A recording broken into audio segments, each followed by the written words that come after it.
Well, good morning, folks. It's been a while, hasn't it? Welcome aboard another day building Evie.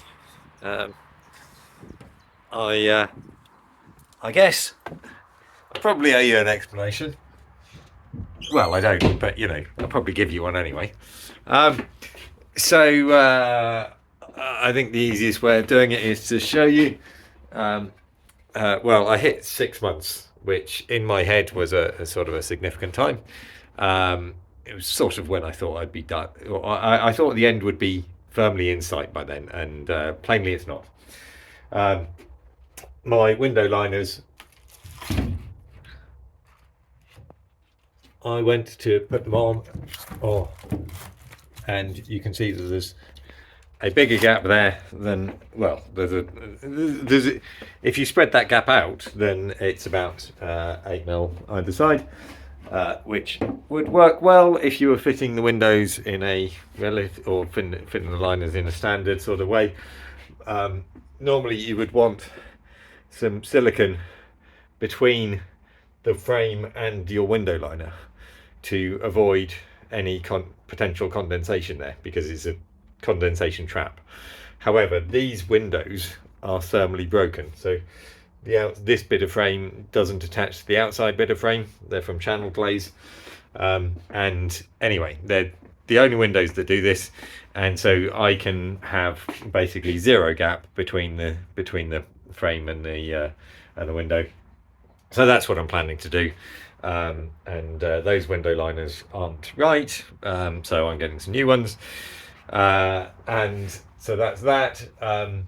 I kind of ran into a bit of a trouble with noticing that this wall here is going to go up, and obviously it's not on a line with the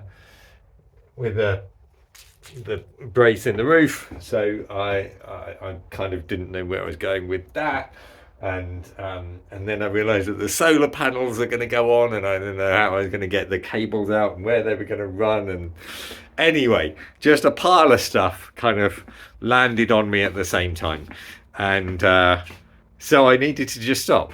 And so that's what I did. I have been working on getting the solar panel frames sorted with John. Thank you very much, John, for your time and patience. And I think that's pretty much kind of, well, we're just waiting on a couple more details before we can sort of finalise that design for my wobbling solar panels. Yeah,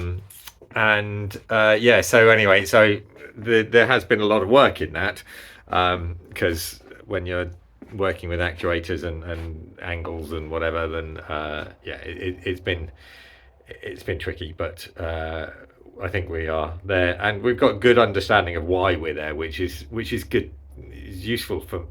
I like to be kind of fairly sure about what's going on and stuff.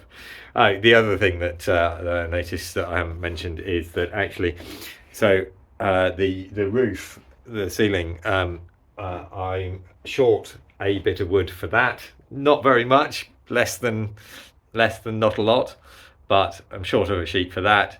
The 19 mil wood that I will need to put some bracings across the top, so that I've got somewhere to then mount this onto.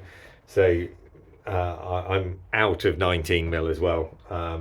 And yeah, so anyway, so I've got a couple of more sheets of 19 mil coming, and one more sheet of 3.6. So yeah, like I say, just sort of everything sort of just made me wobble.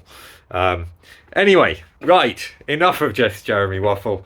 I'm going to get on with something. I think I'm going to get on with putting up the things into the roof for bracing. But did you notice while I've been wandering around? Look, see, so this all sort of marries up now.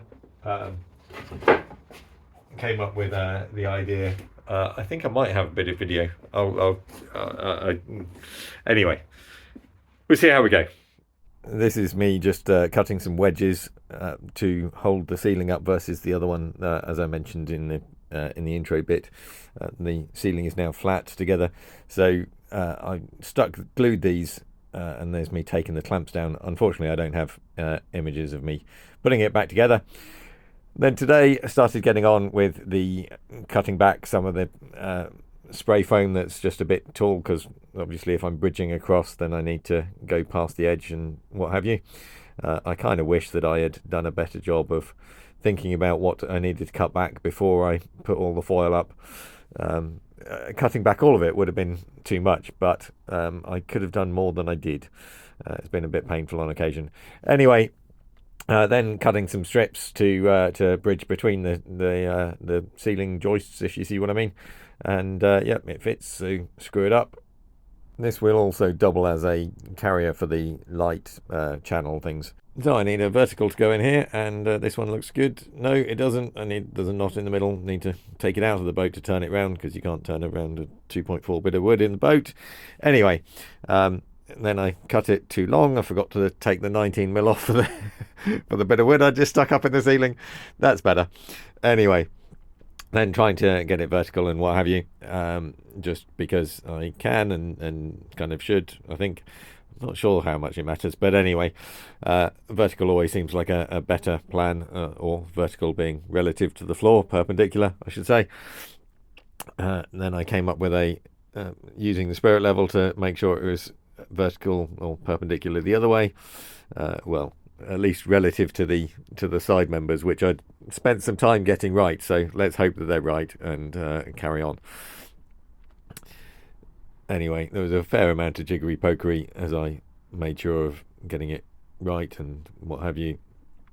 Then I went on to the one at the back, which is basically the same sort of thing. I realised that I need a floor piece in for this. This wall is a bit thinner. As you can see, I've got the studs on the other orientation.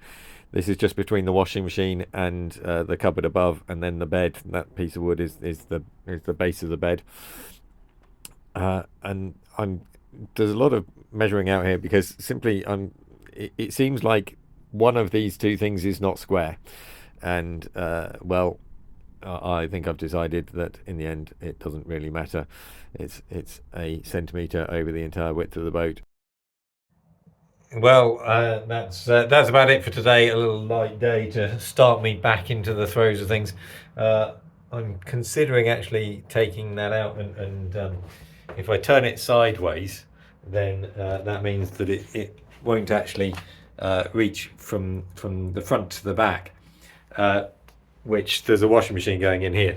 So that would be if I did two that were staggered, but they don't actually touch the faces, then that would be better from a sound transmission point of view. So I might as well do that because I can, and I've thought about it, remembered it now. There's a little bit of lozenging going on between the two bulkhead wall-y things, but I'm just going to live with it. It's not that much. So anyway, I'll see you tomorrow.